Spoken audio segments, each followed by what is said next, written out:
Hello everyone, I am back from Philadelphia. So let's do this one.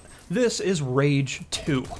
The first Rage was a kind of an interesting beast because it felt like it was sort of limiting itself in a lot of different ways. It felt like it wanted to be a lot of things, perhaps too many, and thus it didn't really commit enough to any individual part of itself to actually be sort of exemplary in any of them, and rather was just sort of okay at all of them without any sort of standout points. It seemed a little bit confused, and it was weird to see a game that its limitations didn't seem like technical or like a sort of accidental choice, I suppose you could say, like, you know, just sort of design flaw, and it almost seemed like it was limiting itself by design because it didn't know exactly where to go with some of its mechanics. Was it going to have a lot of racing? Was it going to have a big open world? Was it going to be an old school shooter? Was it going to be a dungeon crawler? What was it? And it didn't seem to have the best answer to that itself. I actually enjoyed the first Rage, but it definitely had a lot of problems, like the fact that its ending was awful, which the devs have made lots of comments towards. They're very well aware of how imperfect that ending was, we'll call it. But Rage 2 seems to be a game that has tried to be basically everything the first game wanted to be, and a little bit more. Now, when this game was announced, I wasn't actually sure what to think. I thought it was an interesting choice because, you know, Rage wasn't massively successful, but I did feel that it deserved another chance, so it was kind of nice to see that happening. But the first bits of marketing I wasn't really sure what to make of, and then as we got closer and closer to the actual release of the game, I saw that, you know, I was starting to get kind of sold on it. I was a little bit less confused and more excited, and eventually that leads up to the launch trailer, which really sold me on it, and I ended up picking it up to try it because it just looked like a lot of fun. So, seemingly Rage 2 definitely is pretty much everything the first game seemed to have wanted to be, just done better. And I think this is in part due to the fact that it is actually not developed exclusively by id. They also have Avalanche on board. Id was more of a consultant in this case. So the shooting in the game is phenomenal, but there are also some of the other elements, like the sort of open world exploration and things like that, that were taken care of in a different way by different people, and I think have actually made it out better because of it. Let's start with, say, the vehicles. The vehicles in Rage were an odd cornerstone, by which I mean they seemed very important, and the game constantly referenced them, and you had to use them a lot, and in fact there were lots of missions and things where you had to use them. And a large part of the central theme of the game is actually upgrading your vehicle and getting new ones through a sort of linear progression of 4 vehicles, I can't quite remember, that ends up with sort of the best one. They're basically just objective upgrades on each other, and once you get the next one, you won't be going back to the previous one, save for like some sort of race requirement, minigame or something like that. But in my opinion, the driving in Rage actually was kind of a negative aspect because, for one, the driving physics weren't great, especially in races. For instance, the handbrake basically brought you to an immediate stop. You couldn't drift around or do anything stylish like that because the controls just weren't really meant for that for some reason, and yeah, the driving kind of suffered for it. But the main point, I think, is that the driving really emphasized how empty and linear the game world was. Now, I don't have a problem with linearity. I think linearity is fine. There are tons of linear games, classic and new, that do it very, very well. I always like to put up the example of Dead Space, a game that was very linear and not very long. You know, it had a pretty short playtime, but it was enjoyable all the way through, and it always sticks in my mind as an example of why linearity is perfectly okay, and not every game needs to be an open world. But Rage tried to have a sort of pseudo-open world, but it had a lot of walls, a lot of invisible walls, and it was just kind of really a linear tunnel with very few dungeons scattered across the place that you would have to drive through with nothing interesting in between. And the driving actually just really emphasized how much of a flaw that was. In Rage 2, you are actually in a proper, large, open world, and although it's not massively large, I would say it's similar in feel to something like Red Faction Guerrilla, that open world. It is big enough because it really doesn't need to be huge if that means it's going to spread its content thin. In this case, it's actually fairly content-rich and is the right size for that. So you will be running across interesting things to see and do while driving around on a fairly regular basis, and it doesn't feel as if you're going vast stretches without anything interesting to see, which, if that's the case, then why is your world that big in the first place? Because you clearly haven't filled it enough. So I would say the world is actually pretty good. It's also split into several sections, everything from a sort of dune landscape, a desert, to just these fields of broken roads and cliff sides, to even things like wetlands, a sort of swampy area, and a forest, for like an overgrown mutant forest with some really cool things in a sort of tropical rainforesty environment that's really fun to go through, and each place also has its own factions, and this is another advantage of this game over the first Rage. The first Rage didn't have all that much enemy variety.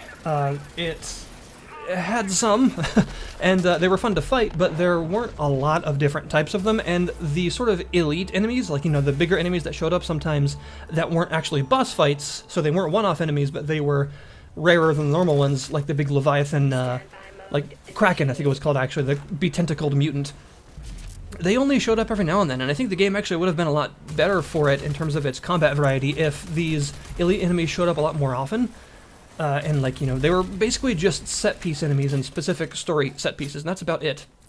In the case of Rage 2, there's quite a bit more enemy variety, with every faction having its own types of enemies with their own armaments and strategies, and things like elite enemies being just more interesting in general, as well as more commonly found, since you'll have higher difficulty outposts in other areas and that sort of thing that will require just wading through a large number of enemies and more of these elite ones. So that actually gives them an excuse to use them more often. Things like the swamp area has these mech enemies in actual, like, very orcish mechs, like Warhammer 40k orcs. They all talk in a very similar way with, like, a sort of corrupted, almost like British slang. And there are these big sort of mech exosuits that they can get into that are clearly just made of a whole bunch of junk and just, like, throw fireballs and rockets and things at you. It's pretty great, actually, and you have to take them apart to destroy them. And that leads us to the combat. So the combat is actually fantastic this time around. It is the best part of the game by far, which is good because it's what you'll be doing the most of. And it's just really fast, really frenetic, very based on movement. You have a lot of dashes and skills that involve you to be moving around a lot, you know, like the rush, the dashes, double jumping, gliding, hovering in midair, all sorts of stuff like that. And the game encourages you to not sit in one place for very long because you'll probably die. So you'll be moving around in a lot of different ways to keep the combat flowing, and that actually helps a lot because the guns themselves have a lot of impact, and when combined with all of this movement and things like that, it makes for a really satisfying combat system that's just a lot of fun. It reminds me of Doom, 2016's Doom, in terms of this, like, the very movement-based, high-impact guns. And a little bit of Bulletstorm as well, because of the sort of stylish nature of it all, with a lot of very fast combo creating abilities and the like, where you can use things like a vortex that fires people into the air and then use a shotgun to shoot them down and stuff like that. Or what I like to do is use that to bounce a whole bunch of people into the air and then cook a grenade to where it'll explode in midair right next to them and, like, flat cannon them all out of the sky, which is pretty great. And a lot of the combat is very much based on making your own fun, you know, with using different combinations of guns and powers to create a very fast-paced just gameplay experience in general, and similar to, I guess, something like Doom, where you could technically just beat the whole game with the shotgun, because it was that good if you wanted to. You could probably play through pretty much the entirety of Rage 2 with just the assault rifle, if you wanted to. But it's a lot more fun to mix and match and do other things, and there are, of course, various enemy types to actually encourage you to not just use the same strategy over and over again. The powers are a really good part because they have a lot of utility in combat, meaning, you know, like, they're not just a one-off thing that you can use to do damage. They often combine with each other and your weapons to create more interesting effects, like I mentioned earlier, with throwing people into the air and then using that to shoot them out of it. And some other cool stuff like that. And there is also, speaking of Doom, an upgrade system that the game has put in. So it is very much like an old-school shooter type of combat system where, you know, you have a specific set of weapons that you will obtain. They are not like loot-based weapons like Borderlands or anything like that. They are a specific set that you will have, and you will have all of them at once. No two-weapon system or any nonsense like that. And these are meant to be upgraded throughout the course of the game. There's actually a pretty in-depth upgrade system for just about every part of it. Things like the guns can be upgraded through various tiers to add different things to them. Anything from, like, a simple magazine extension to some more interesting effects, like adding homing capabilities to the projectiles. It depends on the weapon what all of them have, but they all have some pretty fun stuff. Especially the rocket launcher, which has an alternate fire that allows you to fire like a homing swarm, and you can upgrade it to be able to lock on to like 4 targets at once and, like, decimate a whole screen of enemies. It's pretty great, actually. And I suppose to talk about the guns themselves, there's a lot of variety in the guns, and one thing this game is missing that was in the original Rage that I very much liked was the ammo types. The first Rage had a ton of ammo types, at least one extra one for pretty much every weapon, and some weapons had a lot more than that, like, for instance, the revolver, which had 4 ammo types, if I remember correctly. Now, the game wasn't that difficult, so you could not really use them if you wanted. You could go through the game without using them, and that would still win you the game, but it was, like I mentioned, a lot more fun to actually experiment with things like this. And in Rage 2, you actually do not have those ammo types anymore. However, pretty much every weapon has an alternate fire, except for like the pistol and the assault rifle that just sort of get more powerful and more accurate when you alt fire because it's a scope or a sight. But pretty much all the other weapons have an alt fire that changes how they work, from the shotgun being an actual like shot-based shotgun, but when you aim down the sights, it melts the shot together and becomes a slug-based shotgun and can actually throw people quite far with a single slug, which is very satisfying. And all the way to other things like, for instance, the grav dart launcher, which is one of the best things in the world, by the way. I've mentioned before that the magnet gun from Red Faction Armageddon was one of the best things ever created by humans, and every game, no matter the genre, should have some sort of magnet gun-like weapon. But unfortunately, no one listened, and you haven't seen very many. However, this game does have a weapon like that, and that is the grav dart launcher, where you fire gravity darts into whatever you want to move, and then use the alt fire to place basically an attraction dart that whatever you wanted to move will then rocket towards at lethal velocities. So you can do things like attaching a bunch of them to an explosive barrel and then having the explosive barrel, you know, careen into a group of enemies or to one of the enemy faction's vehicles, which will then speed towards them at like Mach 11 and turn them into a red mist. Or you can just attach them straight to people and like make them fling themselves against the ceiling or a far cliff or something. It's just a lot of fun to use, and I think choices like this, all the options that you have, especially with the upgrades and the like for the weapons, emphasize how much of a sort of creative combat experience the game is supposed to be. You're supposed to make your own fun, you're supposed to have a lot of just frantic enjoyment by switching weapons all around and combining powers and weapons to make everything around you dead in spectacular fashion, and you can in fact do that. The sound design for the weapons is also fantastic, and they have a lot of impact and a lot of just oomph to them, which makes the combat even more satisfying. Your powers can also be upgraded, adding things like just an increase in general to their effect, whatever it may be, or more specific effects like the vortex grenade that I mentioned, being able to actually hold enemies in midair after you use it on them, or the big ground slam attack, actually forming a small black hole below you that attracts enemies near it to the point of your impact, making it do even more damage to them. There are all sorts of things like that, and there's even stuff like a rush, which is just a very fast forward sprint that will even turn you invisible if you wanted to, allowing you to sort of reposition yourself in combat very quickly without being seen in the process. So even like the sort of stealthy options are very fast-paced and meant for very momentary usage because of how frantic the combat is. Now, the driving mechanics are tightened up quite a bit. Just driving around feels a lot better in general, and there are also more vehicles for you to use.